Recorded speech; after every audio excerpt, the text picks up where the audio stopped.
in that case. Now, here's the question though. What if a woman, can't fast? How does she get the most out of Ramadan? And subhanAllah, I've had sisters break down crying in front of me saying that it's the last 10 nights and I'm not going to be able to fast, I'm not going to be able to pray. Laylatul Qadr, right, the last 5 nights I'm not going to be able to fast and pray.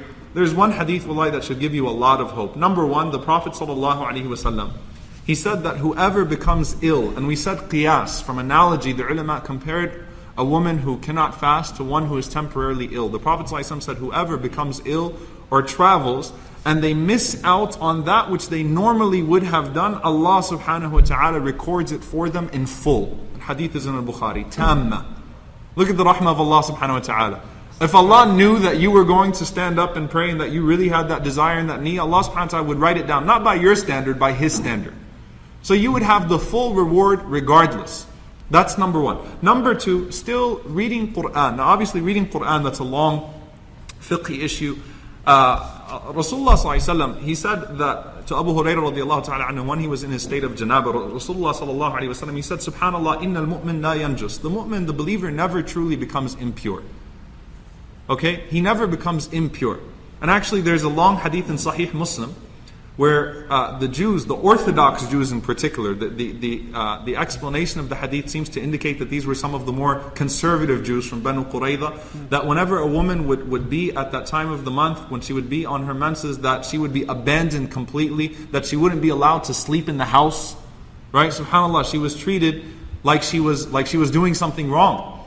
And Allah subhanahu wa ta'ala revealed فَاعْتَزِلُوا النِّسَاء. Okay, to leave the women in their times of menses. And the Prophet ﷺ explained, he said the only thing that means is not becoming completely intimate with them. And the Prophet ﷺ showed in the way that he used to interact with Aisha radiallahu ta'ala anha and things of that sort, that we obviously don't hold that. And actually the Jews of Medina criticized the Prophet ﷺ, and they said that he's differing from us again, even on this issue. Meaning what? That we don't see it that way, that the mu'min does not become impure at that time. Impure, the only thing that she's prohibited from definitely is from touching the mushaf. Not because she's impure, because it requires wudu.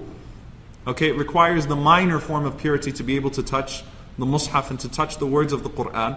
And she cannot possibly be in that phase. So spiritually she remains in a state of purity. A mu'min never becomes impure. So by all means, doing dhikr, doing dua, reading.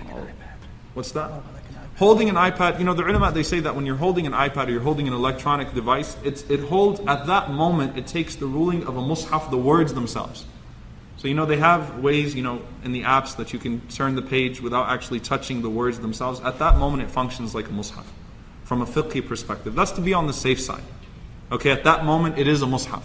Okay, but still, she can hold that, and she can read from it. And she can, the point is not touching the words, because that's what requires tuhur. That's what requires the type of purity that's required just to touch something. So again, there's a difference of opinion, it's a long discussion, but from a fiqhi perspective still, doing dhikr, dua, reading Qur'an, and understanding husn al-dhan in Allah subhanahu wa ta'ala, making the dua, Allahumma innaka afuwan tuhibbul afwa fa'fu anni, making the dua to Allah subhanahu wa ta'ala to forgive you and pardon you, all of that still counts. And Allah will still write down the night for you, inshaAllah ta'ala, in ibadah, because He knows that you would have done it. Can I add something? Yeah, sure.